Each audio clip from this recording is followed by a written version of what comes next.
नमस्कार। बधिरों के लिए खबरों के विशेष बुलेटिन में आपका स्वागत है। इस बुलेटिन में अब तक की ताजा और अहम खबरों के साथ मैं हूं अदिति अवस्थी और मेरे साथ हैं सोनिया शर्मा।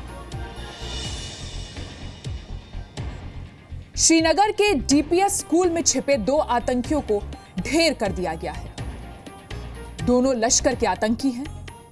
अभी स्कूल में कुछ और आतंकियों के छिपे होने की आशंका है, इसलिए स्कूल में सर्च ऑपरेशन जारी है। कल सीआरपीएफ की पेट्रोलिंग टीम पर हमला करने के बाद आतंकी दिल्ली पब्लिक स्कूल में छिप गए थे। श्रीनगर में कल शाम सीआरपीएफ वैन पर हमला हुआ था। हमले में सब इंस्पेक्टर शाह शुक्ला शहीद हो गए। 2 जवान घायल हैं। शहीद साहब शुक्ला गोरखपुर के रहने वाले थे। हाल ही में उनकी पोस्टिंग हुई थी। कल पहली बार वो टीम के साथ गश्त पर निकले थे। वो वैन में आगे बैठे थे। शहीद साहब शुक्ला के 4 बेटे हैं। उनके एक बेटे ने कहा कि वो पिता की शहादत का बदला लेना चाहते हैं। कल उनका पहला दिन था ड्यूटी का। सुबह फ़ोन करके उन्होंने बताया था कि आज मेरी ड्यूटी का यहाँ पहला दिन है, सुबह जा रहा हूँ, शाम को 6 बजे वापस आऊँगा। शाम को 5 बजे उनसे मेरी बात हुई तो बोलने लगे, बेटा ठीक ठाक रहना, मम्मी का ध्यान रखना, बबुओं का ध्यान रखना, भाइयों का ध्यान रखना छोटे, और बस डेली रूटीन की तरह बस वही हाल चाल बात हुआ। पाकिस्तान लगातार सीज फायर तोड़ रहा है। आज सुबह 6:30 बजे एलओसी पर नौशेरा सेक्टर में पाकिस्तान की ओर से फायरिंग की गई।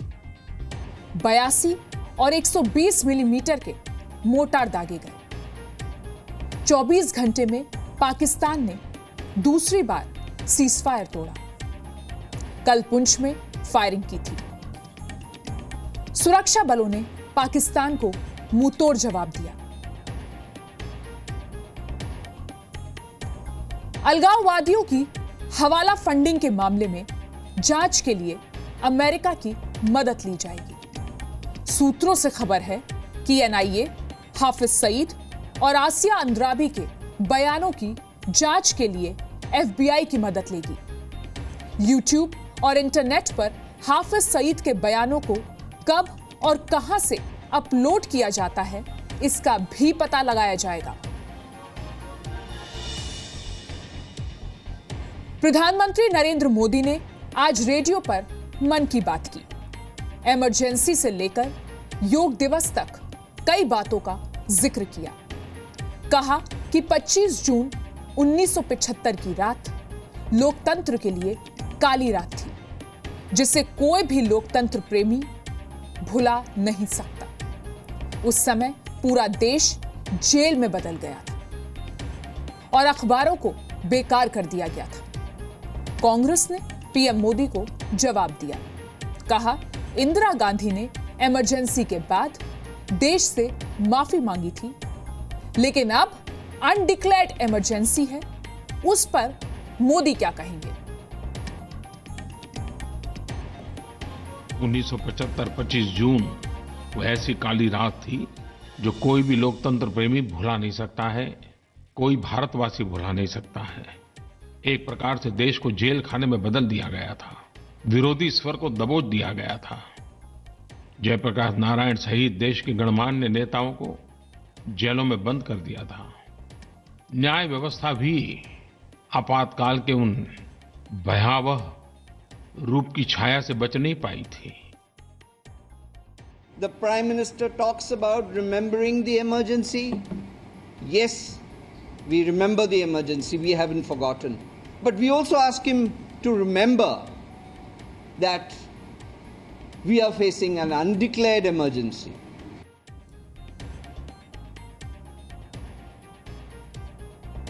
पुर्तगाल के बाद पीएम मोदी वॉशिंगटन पहुंच चुके हैं। वॉशिंगटन में जॉइंट बेस एंड्रयूज एयरपोर्ट पर उनका जोरदार स्वागत हुआ। पीएम एयरपोर्ट से होटल पहुंचे। होटल के बाहर भी लोगों ने गर्मजोशी से स्वागत किया। पीएम भी लोगों से मिले, उनका अभिवादन स्वीकार किया। पीएम मोदी आज गूगल, अमेज़न समेत कई बड़ी कंपनियों के सीईओ के साथ राउंड टेबल बातचीत करेंगे। इसके बाद दूसरे कार्यक्रम में भारतीय समुदाय को संबोधित करेंगे। कल व्हाइट हाउस में राष्ट्रपति ट्रंप से पहली बार मिलेंगे। ट्रंप ने ट्वीट कर पीएम मोदी को सच्चा दोस्त बताया है। लिखा, भारतीय प्रधानमंत्री के व्हाइट हाउस में स्वागत को लेकर उत्साहित हूं। पीएम मोदी ने भी ट्वीट कर शानदार स्वागत के लिए धन्यवाद दिया। राष्ट्रपति उम्मीदवारी को लेकर आरजेडी और जेडीयू में टकराव बढ़ता जा रहा है। जेडीयू के प्रदेश अध्यक्ष वशिष्ठ नारायण ने आरजेडी की तरफ से हो रही बयानबाजी पर नाराजगी जताई। कहा, जेडीयू को कोई डिक्टेट नहीं कर सकता। आरजेडी की बौखलाहट समझ से परे है। गठबंधन और पार्टियों की नीति दोनों अलग अलग चीज हैं। जेडीयू प्रवक्ता संजय सिंह ने भी नाराजगी जताई। कहा, आरजेडी नेताओं से सीएम नीतीश को गाली दिलवाना बंद करें लालू प्रसाद। जेडीयू ने चूड़ियां नहीं पहन रखी हैं। नीतीश कुमार का चेहरा नहीं होता तो आरजेडी जीत नहीं पाती। महागठबंधन बना है, हर सीमा का इन लोग पार कर रहा। हम लोग को भी गाली देने आता है, लेकिन हर सीमा को पार करते हुए मैं हर समय आदरणीय लालू प्रसाद यादव से निवेदन किया हूं कि ऐसे नेताओं पर लगाम लगाएं, नहीं तो पार्टी से निकाले। रोज गाली दिलवाने का काम कर रहे हैं लालू जी। अगर वो उनके रोक लगता तक शायद ही गाली नहीं देते। इसका मतलब कि रोज गाली दिलवाते हैं।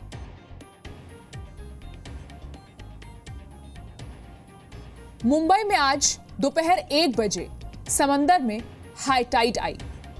5.2 मीटर तक लहरें ऊपर उठी। बीएमसी ने पहले ही हाई टाइड की चेतावनी दी थी। मुंबई के कई इलाकों में सुबह से रुक रुक कर बारिश हो रही है, जिससे जगह जगह पानी भर गया है। बारिश की वजह से ट्रैफिक की रफ्तार भी थम गई।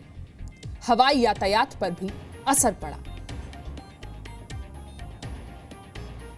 गुजरात के वलसाड में भारी बारिश से बाढ़ जैसे हालात हो गए हैं। सड़कों पर पानी भर गया है। सड़कों पर खड़े वाहन डूब गए हैं। पानी में फंसे 9 लोगों को बचाया गया है। रेस्क्यू ऑपरेशन में 5 टीमें लगी हैं। तस्वीरें देखकर आप अंदाजा लगा सकते हैं लोगों को भारी बारिश से कितनी दिक्कत हो रही है। एनडीए के राष्ट्रपति पद के उम्मीदवार रामनाथ कोविंद लखनऊ से अपना चुनाव प्रचार शुरू कर रहे हैं। करीब 4:30 बजे वो स्पेशल प्लेन से लखनऊ जा रहे हैं। उनके साथ बीजेपी के बड़े नेता भी होंगे। 5 बजे सीएम आवास पर बैठक होगी। सभी सांसदों और विधायकों के साथ चाय पर बात होगी। शाम 7:30 बजे रामनाथ कोविंद दोबारा दिल्ली के लिए रवाना होंगे। आंध्र प्रदेश के विशाखापट्टनम में सीपीआई नेता को अतिक्रमण हटाना महंगा पड़ गया। सीपीआई नेता अतिक्रमण हटाने के लिए दीवार पर पांव मारने लगे, लेकिन अचानक दीवार का एक हिस्सा टूट गया और उनका पांव फंस गया। कार्यकर्ताओं ने उन्हें बचाया और डॉक्टर के पास ले गए। राहत की बात यह है कि कोई गंभीर चोट नहीं आई है।